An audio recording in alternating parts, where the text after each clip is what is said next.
Hey yo, thanks for tuning in to The Source, your source for celebrity news. Check this out. As you already know, over the last few months, the name P. Diddy has become synonymous with every sex crime imaginable. But P. Diddy wants all of y'all out there who are betting against him to know that he will not lose. And even though the storm may be raging against him, he's not backing down. And to let all of y'all know his stance, he jumped on social media the other day and released a montage of himself standing in the midst of the storm with arms wide open while a sermon by T.D. Jakes played in the background. Not hysterical, not frantic, not anxious, not fretful, but steady in the storm. Looks bad, looks tough, but remain steady in the storm. Listen, I know that T.D. Jakes is somewhere like, Ninja, stop putting me in this. Why couldn't you use a sermon from like Juanita Bynum or Creflo Dollar? Just when I thought I was out, they keep on pulling me back in. Look, P. Diddy can release as many montages as he wants. I mean, he can release a montage of him standing still in the midst of an earthquake, a tornado, a tsunami. It doesn't matter, because the real montage that I want to see is P. Diddy standing still in the midst of a courtroom answering some questions. See, the problem with P. Diddy is that he thinks that marketing, promotion, and imagery are 99% of the battle. Similar to the way that he tried to sell us a rock from an ice skating rink during a curling match, sell us some Ciroc from a bathtub, and also sell us Ciroc from a watermelon patch. He believes that we are so gullible that he can sell us on his innocence by putting out promotional videos. I don't know what's going on over there, but P. Diddy needs to understand that the lessons that he learned in his Marketing 101 class before he dropped out of Howard University are not going to be able to get him out of this one. Let me know in the comments, are the videos of P. Diddy riding his bicycle through Miami, pushing his daughter on a swing set, going to the cookie shop with Stevie J, and also standing in the midst of the storm, changing your image of P. Diddy? Now, after every video that I drop, somebody comes in the comment section and they're like, yo, y'all Negroes is lost. There's real stuff going on in the world, but y'all are distracted by Drake and Kendrick Lamar. Why don't y'all tell some real stories? Okay, I'll tell you a real story on this news/gossip/entertainment channel on YouTube. I mean, that's like walking into Burger King and being like, yo, why y'all only sell burgers? Because it's Burger King. Or walking in a Bob's Furniture store like, yo, how come you don't sell cars? Because it's a furniture store. Listen, you gotta know where you're at. And my question to like the people who are saying that in the comment section is, why in the world did you click on Celeb Source on YouTube looking for some hard-hitting international news? But since you want some hard-hitting international news, I'll give it to you.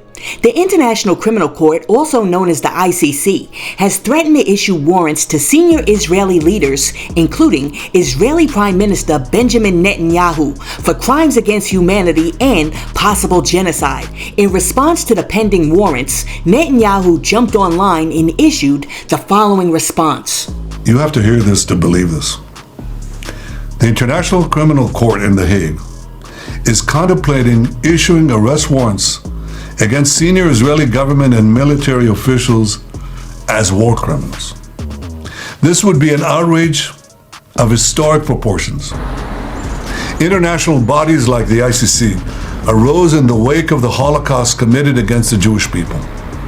They were set up to prevent such horrors, to prevent future genocides. Yet now, the International Court is trying to put Israel in the dock. It's trying to put us in the dock as we defend ourselves against genocidal terrorists and regimes, Iran of course, that openly works to destroy the one and only Jewish state. Branding Israel's leaders and soldiers as war criminals will pour jet fuel on the fires of anti-Semitism, those fires that are already raging on the campuses of America and across capitals around the world. It will also be the first time that a democratic country fighting for its life according to the rules of war is itself accused of war crimes. Israel is not even subject to the court's jurisdiction, and it has an independent legal system that rigorously investigates all violations of the law.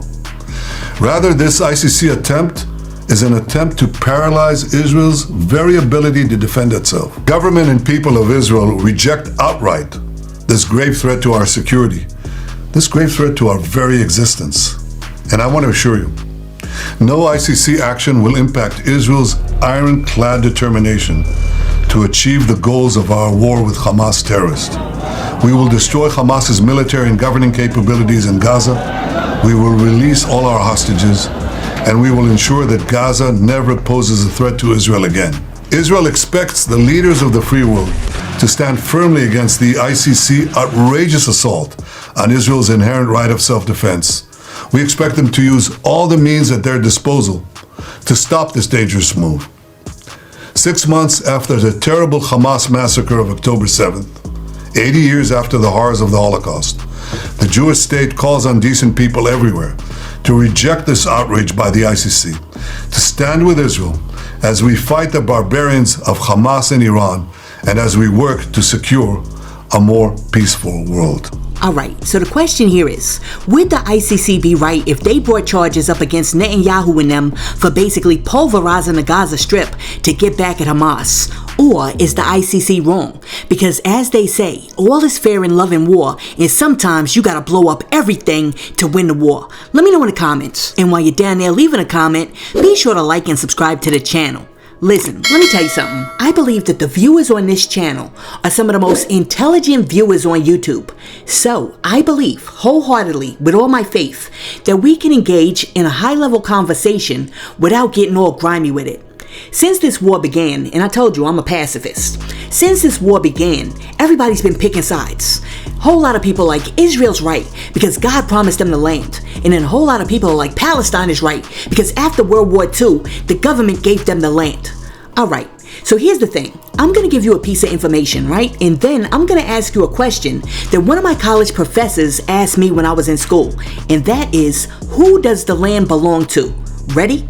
Back in the day, Abraham wanted to have a kid, but his wife Sarah couldn't produce a kid. So Abraham went ahead and got busy with a side chick named Hagar. Now, Hagar got pregnant and begat a son named Ishmael. However, when Sarah turned 99, her and Abraham got busy, and she all of a sudden miraculously was not barren anymore, and she too had a son named Isaac. Alright, so as most wives would do, Sarah was like, listen Abraham, I'm tired of seeing your side chick around the house. Get her out of here. I don't want to see her anymore. And Abraham listened to his wife. So he went to Hagar and he was like, listen. Wifey doesn't want to see you around here anymore. You gotta go. So he kicked out Hagar and his son Ishmael. So now, Hagar's out there wandering around in the wilderness. She doesn't know where she's going to get anything to eat. She's not getting any child support payments from Abraham. I mean, she is distraught. So, she places her baby underneath a bush and the baby starts crying. But God hears the baby crying and he comes down to Hagar and he's like, listen Hagar, I know you were a side chick, but side chicks need some love too. So, I'm going to make your son into a great nation. So eventually time goes on and Ishmael has like kids and his kids begat some more kids and his kids begat some more kids. I mean, there's a whole lot of begetting going on. But the point is that from his line you get the Arabs, which eventually become the Palestinians. Alright, so now that you understand that, let's rewind and go back and discuss Abraham and Sarah's son Isaac. Alright, so like I said, Sarah was able to get pregnant at the age of 99, and then she turns around and she has Isaac. Eventually, Isaac has two sons of his own, Jacob and Esau. And it's from Jacob's line that you now get the Israelites and also modern day Jewish people like Netanyahu. And I know somebody out there is like, Source, please, enough with the context. Get to like the question. Alright, the question is this. When the Lord comes down to Abraham in the book of Genesis and he blesses him and he says, unto thy seed will I give this land, then who has a right to the land? Is it Ishmael's? Is it Isaac's? Or is that land supposed to be shared because Ishmael and Isaac are actually half-brothers? Alright, so that's your global, international, political, biblical, theological trivia question for today. Now, on to the next story. The other day, Uncle Luke weighed in on the Kendrick Lamar Drake beef, and he says that Drake is undefeated in this rap battle and that the only person who could possibly ever go toe-to-toe with Drake is Chris Brown. Check this out. Kendrick ain't gonna stop until he win one round. He's not gonna stop. He gonna stay in the studio all night. But I'm telling you that Drake is like, Drake undefeated. Hey, listen, man, Drake undefeated, man. Drake been doing it for a minute. Drake be bodying people, man. Y'all around there playing. Hey, I guess that. Look, you want a shot at the title? Go after Drake. Hey, Drake is bodying people, man. Drake bodied the boy in Philly some years ago. They should have known not to be bothered with him. Leave Drake alone. Leave Drake alone. This man is undefeated. Chris Brown, well, he only had one bout. He's undefeated. Drake is undefeated. They've been coming after Drake for a very long time. People been coming after Drake for a long time. They've been coming. Drake, what Drake doing to these people? I don't know. They've been coming after Drake for a minute. It's like, and he ain't running from no smoke neither. It's gonna take some Chris Brown or something. Drake versus Chris Brown did this. Yo, I am so confused right now because I'm trying to figure out what planet do some of these people live on who are still out here saying that Drake is undefeated. Are you serious right now? Drake just got bodied by Kendrick Lamar with Meet the Gramps. Listen, I don't know what songs Luke is over there listening to. Maybe Drake sent his secret daughter over there with some secret songs that he only gave to Luke. But as of right now, Kendrick Lamar is killing Drake.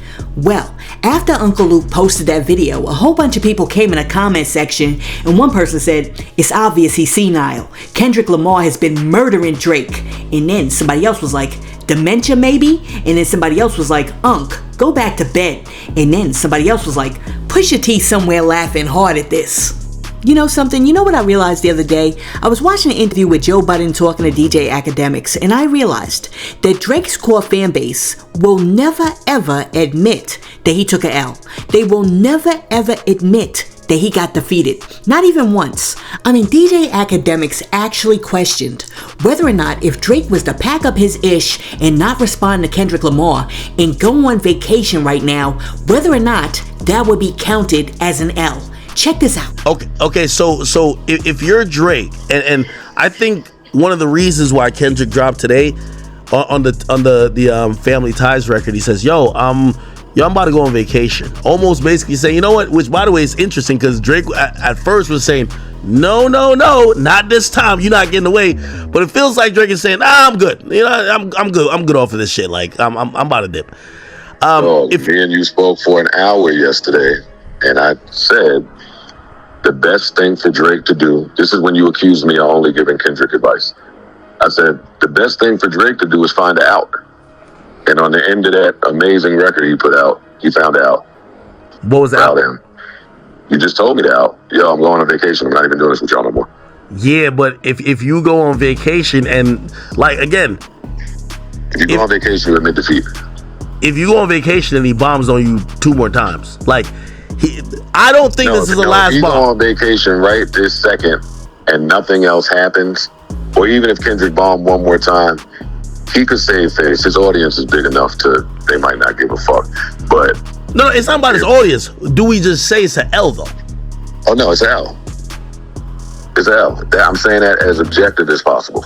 If he follows through with the vacation while a nigga's just bombing on him in every rap style that was ever invented, it's an L. Yeah, I feel like this bomb felt like, hey, I might drop 12 more hours from now. And I feel like he busted his clip. I feel like he emptied his clip on the joint he put out. He got to it. Yeah, but he mentioned other things. It wasn't just solely about Kendrick. Yeah, but that's the part. I told you need to focus only on Kendrick, but I don't think he have enough info on Kendrick to do that. He don't even have enough depth to the T that he's given on Kendrick to stretch it. Like, make that be the 5-minute song or the 6-minute song. You just firing at Kendrick and deal with them other ancillary niggas on the side. Like, I don't want to hear nothing about The Weeknd, Future. I did like hearing him talk about Future. I did.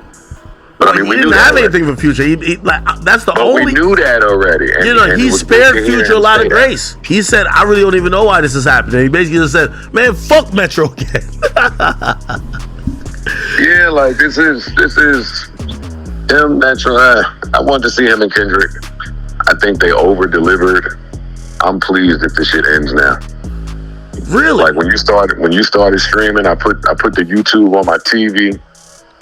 That West Coast beat got me in the mood to go out. I put something on. I start getting dressed with the jewelry at. Like that shit was a vibe. I ain't gonna hold you. Now, to contrast what you said, listen, the Drake fans are buzzing. I don't know if we're comfortable with it ending like this because because in reality, in my perfect world, I never thought it was going to be a knockout punch, but I definitely thought it was going to get to a place where there's going to be, for the end of time, we're going to argue about it like one of those close split decision fights. Be like, well, you watched it from this angle, I watched it from this angle, blah, blah, blah, blah. Seeing Kendrick just incessantly drop, and he's just dropping, like, it looks like he's saying, whether you're going to engage or not, I'm going forward with my script. And I had 10 more left. Sounds familiar to me.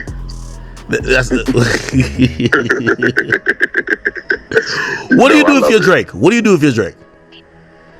I told you already. No. But what do you do now? Again, Kendrick just dropped, and I do believe this is now has a lot of people to say, hey, we hear you on the vacation shit, but no. Yo, dog. 3 words.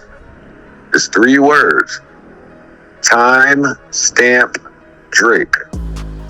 If we are not getting time stamp Drake, enjoy your vacation. Tune out all the noise. Ride your high horse off into the sunset. Because all these diss records he did, he still ain't do time stamp Drake and let a nigga beat him to the time stamp. Like, come on. Okay. Get in your bag. Okay, I'll kind of agree with you on that. He know what he got to do. Listen, we Drake fans at the end of the day. The real Drake fans all around the world been saying these 3 words for the past week. Time stamp Drake. That's it. You can't kill this artistic ass nigga with all of the singing. I wanted to hear the singing, but all of the melodies and the club bops. Because this nigga's good. Time stamp that nigga and leave. Drop the mic. Yeah, I do think he has to have a drop mic moment where he's like, yo, if that nigga keeps talking, he's just shooting after the game, but this shit is over. Yeah, if you gonna give me the nah, this time you following through. If you gonna get that to me, I gotta hear timestamp Drake. I gotta hear it. Why do you think he hasn't done that? Honestly, I think he fell for the mousetrap. I think both of these niggas are listening to too many. They listen to me and you too much. Honestly, I think they both listen to me and you too much. I think that Drake got caught slipping and did not think.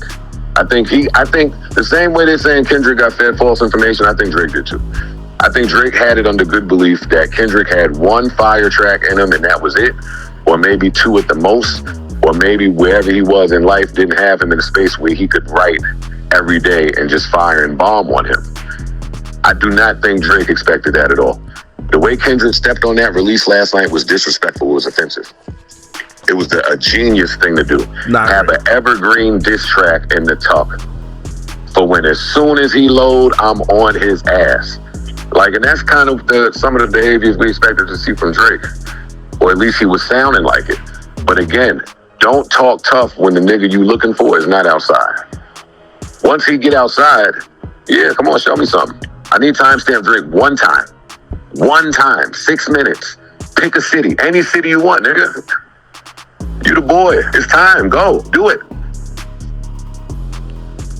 I think he's been trying to get the hit record with it. By the way, he released it to DSPs also simultaneously. Hey, I'm gonna hang up with you. I'm gonna post a video from the strip club last night where the DJ was playing a new Drake shit. Shit sound good in there.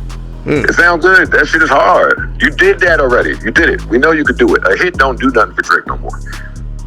It just proved you can make a hit. But a hit ain't gonna kill this dude. This is not none of them other rappers. You gotta rap with him. If y'all been saying y'all are the best rappers in the world for the past 15 years, you have to at least prove. It looked like Drake is scared to rap with him. That's what it looks like. Being totally objective. He ain't tried to rap with solely him yet. What do you mean, like be on like a soul sample, slower down record, like a Lemon Pepper? Nah, yeah, one of them. Listen, Boy Wonder, he was just with Boy. He just was listening to the Boy Wonder pack. Boy Wonder done did some of the greatest timestamp records. Come on, man. Open up that other folder, not the one with the bops, not the one with the Wait, you think that you think he doesn't want to rap with Kendrick? I think that's how he's behaving. Or maybe he's using his advantage. Yo, that nigga can't make hit songs like me. That's not gonna work. Fuck the battle. The Drake fans want to hear timestamp Drake. That's true too. Fuck them kids right now. It's true. wartime. Every time I ask this nigga to rap, y'all give me some excuse like he's a megastar. He don't need to rap. He's fucking a billionaire. He's trying to appeal to the kids. Hey, I promise now you. Now y'all giving this shit to me in the heat of war? I hate you niggas, man. If he drops a do not disturb even had a mic drop at the end. He's like, yo, I'll see y'all in November when I'm ready to do some shit again, basically. If he drops some shit like that, I'm good. That's Kendrick, it. you could go do pull-ups in Tribeca forever, nigga. I don't give a fuck. I kind of do want that. I'll agree. I agree. That's all we need, man. And then the streets is fed. Everybody go home to their families. See, this right here is why sometimes I just look at DJ Academics with the side eye and I'm like, yo, this dude doesn't really understand hip-hop. Because for you to remotely suggest that it would be okay for Drake to put the mic down right now and not respond to Kendrick Lamar, but instead go on vacation and start posting pictures of like him in Cancun and still think that that wouldn't be an L is crazy. As a matter of fact, that would be delusional. And although I'm not a Joe Budden fan, I am so glad that Joe corrected him on that, because at least Joe still respects some of the rules of hip-hop. Because I'm telling you right now, if Drake walks away from this thing and goes on vacation and thinks that's a win, he's wrong. Because that would be the equivalent of an NFL player making it all the way to the Super Bowl, and just because his team is down 47-0 at halftime, he decides, I'm not doing this anymore. And he walks off the field, and when you're like, where you going? He's like, you know something? I'm going to Disney World early. No, son, that's not how it's done. You start the game, you finish the game, and you don't walk off the field until the game is over. And if you do, that is a L. Listen, let me know in the comments. If Drake puts the mic down and goes on vacation and doesn't respond to Kendrick Lamar, does that count as a flex or does that count as an L? Let me know in the comments. Now, check this out. As you know, T.I.'s son King says he don't be taking disrespect lightly, and he stands on business. So now, King Harris has jumped online to call out Jacksonville, Florida rapper Julio Fulio, and he's challenging Julio to a boxing match. Check this out. Hey, I really don't do too much talking. Julio Fulio, get your in the boxing ring. Wanna speak on me? Man, I hear a lot of these got so much to say when a nigga go viral, but when I tell a nigga get in that f***ing boxing ring, everybody wanna be f***ing quiet. Come on, bro, I ain't really gonna lie, I'm on some Mike Tyson. I'm mad, I just been mad lately. I'm ready to get in there and punch somebody angry. I've been angry, and I'm waiting on one of these rappers to fix their mouth to get in that boxing ring. Let me tell you something. Jacksonville, Florida is like my second home, and Jacksonville ain't no joke. Source, can you please give us a little background on Julio Fulio? According to reports, Florida rapper Julio Fulio was ambushed at 7 a.m. on the west side of Jacksonville. The sheriff's initial investigation discovered he was shot shot while driving, and that the suspect or suspects were waiting to ambush him. During the shooting, an occupied house was struck, causing a minor injury to a female. The rapper would drive himself to the hospital, where a photo of his Dodge Charger would make its way to social media showing multiple bullet holes. Luckily, he was only shot in the foot, but his injury was listed as severe and he will have to undergo surgery. Julio Fulio is said to be refusing to cooperate with law enforcement, and a post to his Instagram would read, "Keep Fulio, my son, in y'all prayers. He was shot last night in his hating city." Yeah, just like I suspected, King Harris doesn't want any smoke with Julio Fulio, because I'm telling you, if King Harris gets in that boxing ring with Julio Fulio, all of those new teeth that he got put in his mouth are gonna be sprawled all over the canvas like chiclets. He better keep his mouth shut. I know King thinks he's hard because he grew up at his grandmother's house, but only being able to drive the Benz instead of the Bentley is not hard. See, some of these celebrity kids think they know what the hood is. I mean, they done watched a few movies, Juice, Boys in the Hood, Menace to Society, and now they think they're mad ghetto. But they don't understand. When you start trying to throw hands with real hood ninjas, I mean dudes who really grew up in the trenches, dudes who couldn't afford Wonder Bread, dudes who couldn't afford name brand cheese, you, sir, are putting yourself in danger, and your little ASS is writing a check for itself that your daddy's money is not going to be able to cash. See, what King Harris and all these other fake little ninjas who try to act hood don't understand is that real ninjas who grew up in the hood spend half of their lives dreaming about getting out the hood, whereas these fake little ninjas are always dreaming about getting in it. Yo, can somebody please call Tip and tell him to come get his son? Listen, let me know what you think about P. Diddy saying that he's gonna weather this storm with the TD Jake soundtrack playing behind him. Netanyahu saying that the International Criminal Court is trying to put warrants out on him and his cronies for bombing a Gaza Strip. Uncle Luke saying that Drake is undefeated and the only person who's even close or even in his weight class is Chris Brown. Joe Budden saying that Drake really needs an out, and King Harris challenging Jacksonville's own Julio Fulio to a boxing match. Do you really think he wants that JAX smoke? Let me know in the comments. And while you're down there leaving a comment, be sure to like and subscribe to the channel and share this video with your friends. Hey yo, thanks for tuning in to Celeb Source, your source for celebrity news. Be sure to like and subscribe to the channel. Peace.